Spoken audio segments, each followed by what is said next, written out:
Jabberwocky by Carroll. 'Twas brillig, and the slithy toves did gyre and gimble in the wabe. All mimsy were the borogoves, and the mome raths outgrabe. Beware the Jabberwock, my son, the jaws that bite, the claws that catch.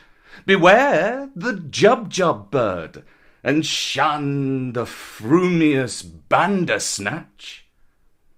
He took his vorpal sword in hand. Long time the manxome foe he sought. So rested he by the Tumtum tree, and stood awhile in thought. And as in uffish thought he stood, the Jabberwock with eyes of flame came whiffling through the tulgey wood, and burbled as it came. 1, 2, 1, 2, and through the vorpal blade went snicker-snack. He left it dead, and with its head he went galumphing back.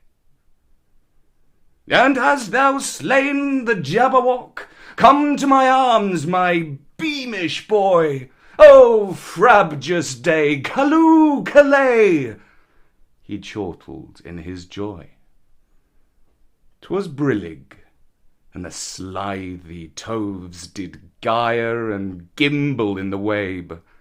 All mimsy were the borogoves, and the mome raths outgrabe.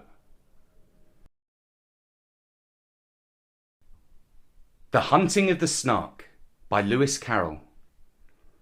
Just the place for a snark! The bellman cried, as he landed his crew with care, supporting each man on the top of the tide by a finger entwined in his hair. Just the place for a snark! I've said it twice. That alone should encourage the crew. Just the place for a snark! I've said it thrice. What I tell you 3 times is true. The crew was complete. It included a boots, a maker of bonnets and hoods, a barrister brought to arrange their disputes, and a broker to value their goods.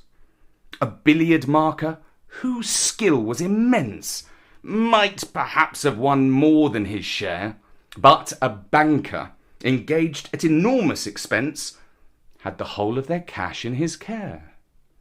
There was also a beaver that paced on the deck, or would sit making lace in the bow, and had often, the bellman said, saved them from wreck, though none of the sailors knew how.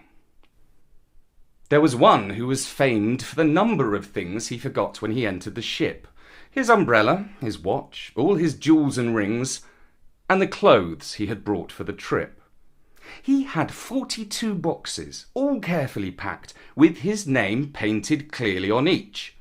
But since he omitted to mention the fact, they were all left behind on the beach. The loss of his clothes hardly mattered, because he had 7 coats on when he came, with 3 pair of boots. But the worst of it was, he had wholly forgotten his name. He would answer to "Hi!" or any loud cry such as "Fry me!" or "Fritter my wig!" to "What you may call him!" or "What was his name?" but especially "Thingamajig!"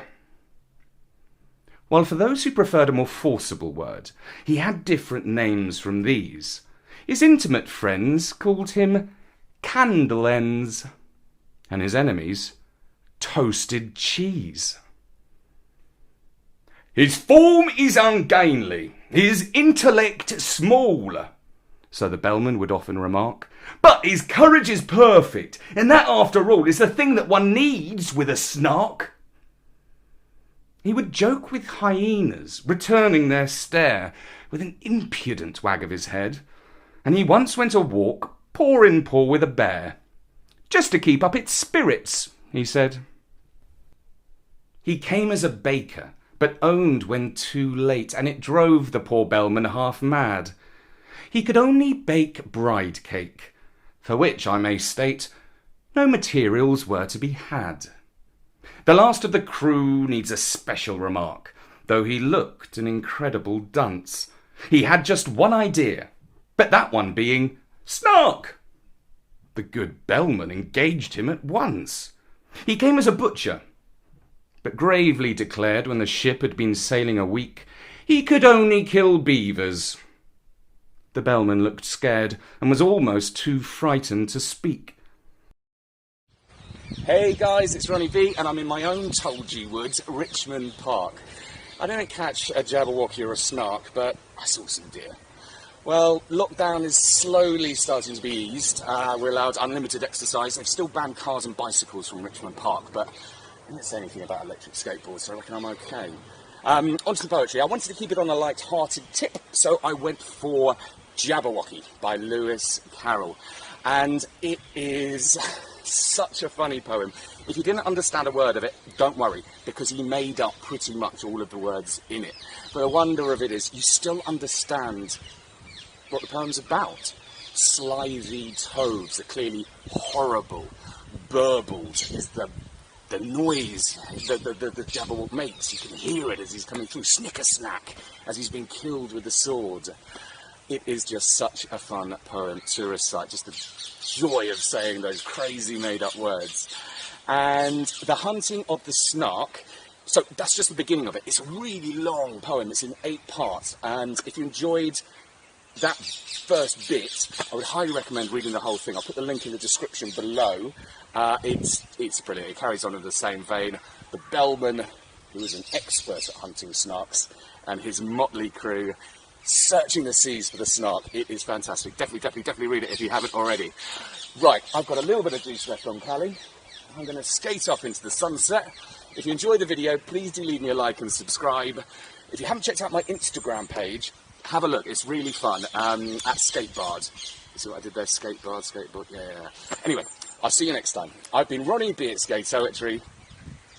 Peace out.